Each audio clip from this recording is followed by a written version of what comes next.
भगवते वासुदेवाय। नमस्कार दोस्तों, आज के इस वीडियो में हम सुनेंगे माघ मास महात्म्य के 18वें अध्याय का पाठ। अब तक के पाठ में हमने श्रवण किया कि कांचन मालिनी ने राक्षस को अपने पूर्व जन्म की कथा बतलाते हुए कहा कि पूर्व जन्म में वह अद्भुत रूप और लावण्य से पूर्ण सुंदरी थी। अद्भुत सौंदर्य की मलिका ने जीवन में अनेक प्रकार के भोगों को भोगा तथा विभिन्न प्रकार के कार्यों को किया, परंतु आजीवन उसने कभी भी दान, धर्म, तप इत्यादि जैसे कार्यों को न किया। जब वृद्धा अवस्था को वह प्राप्त हुई, तब उसने एक ब्राह्मण की शरण ली तथा उनकी शरण में ही उसने जाना कि माघ मास में स्नान करने से ही मनुष्य को मोक्ष की प्राप्ति होती है तथा संपूर्ण पाप नष्ट हो जाते हैं।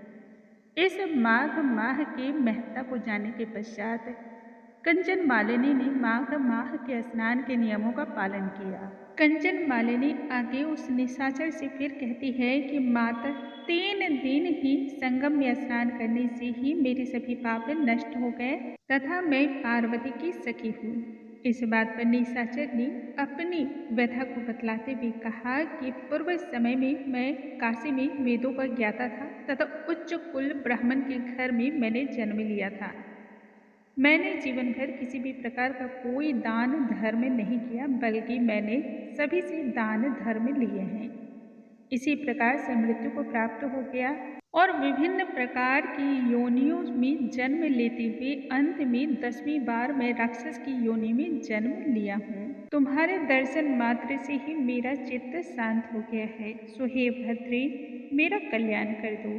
तब कंचन मालिनी ने दृढ़ प्रतिज्ञा की कि वह राक्षस को जरूर ही इन सभी प्रकार की पीड़ाओं से मुक्ति देगी। उस कंचन मालिनी ने अपने गीले वस्त्र को निचोड़ करके जल को हाथ में लेकर के माघ स्नान के पुण्य को राक्षस को प्रदान कर दिया, जिससे राक्षसी शरीर से उसे मुक्ति प्राप्त हो गई और शरीर तेजस्वी देवता के रूप में परिणत हो गया तथा वह बैकुंठ धाम को प्रस्थान कर गया। आज के इस वीडियो में हम आगे की कथाओं का श्रवण करेंगे। आइए भगवान श्री हरि का ध्यान करते हुए आज की कथा को हम आरंभ करते हैं। बोलो भगवान श्री हरि की जय, स्वामी नारायण की जय। श्री वशिष्ठ ऋषि आगे कहते हैं, हे राजन, मैंने दत्तात्रेय ऋषि के द्वारा माघ मास महात्म्य के विषय में जो सुन रखा है, उस स्नान के फल को सुनो। माघ स्नान सभी यज्ञों, व्रतों एवं तपों से अधिक फल को देने वाला होता है।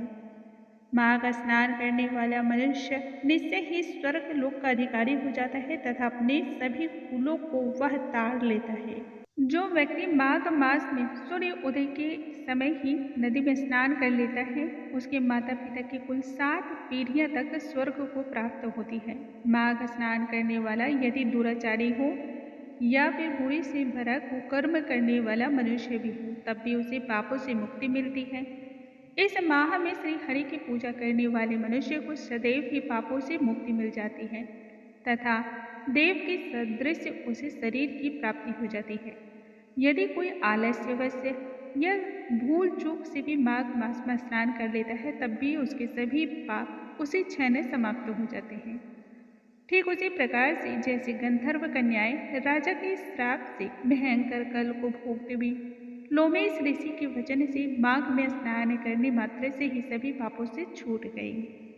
यह वार्ता सुनकर के तब राजा दिलीप ने विनम्र विनिवेदन करते हुए गुरुदेव से पूछा कि ये कन्याएं कौन थी एवं उन्हें श्राप कैसे मिला था, कब मिला था, उनके नाम क्या थे।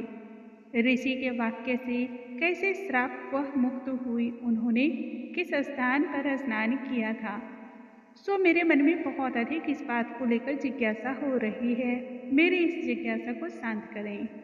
वशिष्ठ ऋषि तब कहने लगे कि हे राजन, जैसे अरण्य से स्वयं अग्नि उत्पन्न हो जाती है, ठीक वैसे ही यह कथा धर्म तथा संतान को उत्पन्न करती है। सुख संगीत नामक गंधर्व की कन्या का नाम विमोहिनी था।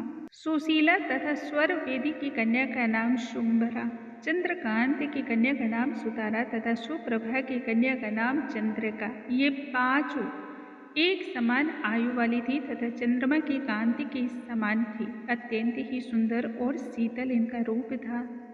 दिव्य इनकी आभा थी। जैसे रात्रि में चंद्रमा आकाश में शोभायमान होता है और खिला महसूस होता है, ठीक वैसे ही पुष्प की कलियों की भांति ये अप्सराएं थी, जो कि बहुत ही सुंदर थी। जो एक बार देखता वह देखता ही रह जाता था। ऊंचे पयोधर वाली पद्मिनी वैशाख मास की कामिनी, यौवन दिखलाती हुई नवीन तथा कोमल पत्तों वाली लता के सदृश गोरे रंग की तथा सोने के सदृश सुनहरी चमकती हुई अलंकारों से विभूषित सुंदर वस्त्र आभूषण धारे किए हुए तथा अनेक प्रकार के गाने तथा वीणा, बांसुरी तथा अन्य दूसरे बाजे बजाने में प्रवीण थी। सुर, ताल, नृत्य कला में वह अत्यंत ही निपुण थी। इस प्रकार से वे सभी कन्याएं क्रीड़ा करती हुई कुबेर के स्थान में विचरती रहती थी। एक समय की बात है, कौतुकवश माघ मास में एक वन से दूसरे वन में विचरती हुई मंदिर के पुष्प तोड़ करके सरोवर पर गौरी पूजा करने हेतु ये सभी गई हुई थी। स्वच्छ जल के सरोवर में स्नान करके, वस्त्र धारण कर, मौन रख करके, बालू की मिट्टी की गौरी की प्रतिमा बनाकर उनका पूजन चंदन, कपूर, कुमकुम, सुंदर कमलों के उपचार सहित पूजन किया।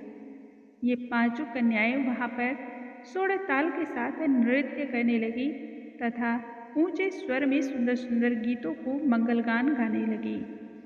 जब ये सभी कन्याएं नाचने और गाने में लीन थी, ठीक उसी समय अच्छोदत नामक उत्तम तीर्थ में वेद निधि नामक मुनि के पुत्र अग्निप ऋषि स्नान करने हेतु वहां आ गए। वह यौवन के दहलीज पर और कमल नयन के सदृश विशाल छाती, सुंदर भुजाओं वाले तथा दूसरे कामदेव के समान उनका मुख था। शिखा सहित दंड लिए हुए, मृग चर्म ओढ़े हुए तथा यज्ञोपवीत उन्होंने धारण कर रखा था। उन ऋषि को देखते ही पांचों कन्याएं मुग्ध हो गई तथा काम पीड़ा से वह सभी पीड़ित हो गई। फिर वह यौवन ऋषि के चित्त में भी कामदेव का डर उत्पन्न करने लगी। आपस में विचार करने लगी कि यह ऋषि कुमार कौन है। रति रहित होने से कामदेव तो नहीं है निश्चय ही, और एक होने से अश्वनी कुमार भी नहीं है। जरूर यह कोई गंधर्व या किन्नर होगा, या काम रूप धारण कोई सिद्ध या कोई श्रेष्ठ ऋषि पुत्र या फिर मनुष्य होगा। निश्चय ही जो भी हो, परंतु ब्रह्मा जी ने इसका निर्माण सिर्फ हमारे लिए ही किया है। जैसे पूर्व कर्म के प्रभाव से सुख संपत्ति की प्राप्ति होती है, ठीक वैसे ही गौरी की पूजा उपासना से हम सभी को ये श्रेष्ठ वर की प्राप्ति हुई है। आपस में ये सभी तब कहने लगी, यह वर मेरा है और यह वर मेरा है, ऐसा पांचों ही कहने लगी। मध्याह्न की क्रिया करके जब ऋषि पुत्र ने यह वचन सुने, तब वह सोचने लगा कि यह तो बहुत बड़ी विचित्र समस्या उत्पन्न हो चुकी है। ब्रह्मा, विष्णु, महेश आदि देवता तथा बड़े योगेश्वर भी स्त्रियों के भ्रम जाल से मोहित हो चुके हैं। इनके तीक्ष्ण बाणों से किसका मनरूपी हिरण घायल नहीं हो सकता है। जब तक यह नीति और बुद्धि रहती है, तब तक पाप से भय रहता है। जब तक कि गंभीरता रहती है, यम विधि का पालन होता है, तब तक मनुष्य स्त्रियों के काम रूपी बांधों से बींधा नहीं जाता। निश्चय ही ये सभी मुझे उन्मत्त कर रही हैं एवं मुझे मुग्ध कर रही हैं। इनके आकर्षण से मैं किस प्रकार से बच सकता हूँ? किन गुणों से धर्म की रक्षा हो सकती है? स्त्रियों के मांस, रक्त, मल, मूत्र से बने घृणित और अशुद्ध शरीर में कामी लोग ही सुंदरता की कल्पना करके फिर उसमें रमन कर सकते हैं। शुद्ध बुद्ध वाले महात्माओं ने स्त्रियों के पास रहना निश्चय ही कष्टकारक कहा है। सो जब तक यह पास आए, मुझे अपने घर की ओर प्रस्थान कर जाना चाहिए। अतः जब तक वो सभी कन्याएं पास आई, तब तक ऋषि योग बल के प्रभाव से वहां से अंतर्ध्यान हो गए। ऋषि पुत्र के ऐसे अद्भुत कार्य को देख करके पांचों ही चकित हो गई और डर कर इधर उधर देखने लगी। आपस में ही तब विचार करने लगे, यह कैसा माया जाल था जो देखते ही देखते विलीन हो गया। और वे सभी विरह की अग्नि में जलने लगे। कहने लगे कि हे कांत, तुम हमें छोड़ करके कहाँ चले गए, हमारे चित्त को दुखा करके। भला तुम्हारा हृदय किससे सुख पूर्वक वास कर रहा है? क्या तुमको हमारा विश्वास नहीं दिखलाई पड़ता, या फिर तुम कोई मायावी हो? बिना किसी अपराध के हमें क्यों सजा दे रहे हो? क्यों हम पर क्रोध करते हो? तुम्हारे बिना हमारा तो जीवन ही नहीं है। जहाँ पर आप गए हो हमें भी शीघ्रता से वहीं ले चलो। हमारा संताप का हरण करो और शीघ्रता से हमें दर्शन दो। सज्जन लोग कभी किसी का नाश नहीं करते और हृदय से दयालु होते हैं। बोलो भगवान श्री हरे की जय, स्वामी नारायण की जय। दोस्तों, आज के इस वीडियो में हमने सुना माघ मास महात्म्य के 19वें अध्याय का पाठ। कल के वीडियो में हम आगे की कथाओं के साथ फिर से मिलेंगे। तब तक के लिए नमस्कार।